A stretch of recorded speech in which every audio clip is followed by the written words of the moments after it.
Hey guys, today I'm going to tell you how to fix touchscreen is not working in Samsung Galaxy S22 Plus. If you're using S22 Plus and you're facing the issue that your touchscreen is not working, so let's see some possible fixes for this. The very first thing you can try to make a force restart. If your touchscreen is not working, so a force restart might be a best solution for this.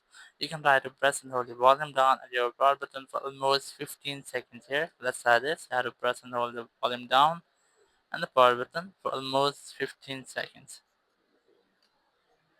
Here at the very first, you might see a black screen. Once you see a black screen, just wait for Samsung logo here.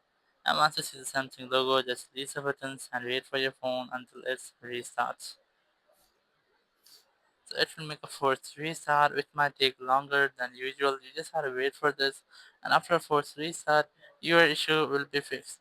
But if it's still not fixed your issue, so you can try to make force restart up to 3 times. Like if it will not work very first time, so you can try to use second time and also third time. But after third time, if it's still not working, so that's the only way. You just have to check your hardware or your phone screen, because sometimes it might be if your phone screen is broken or damaged, so you're unable to use touch of your phone. But if your phone screen is not damaged, it's not broken, your phone does not fallen, so the force restart might be the best solution for this. Thank you very much for watching the video. Until next video, bye bye.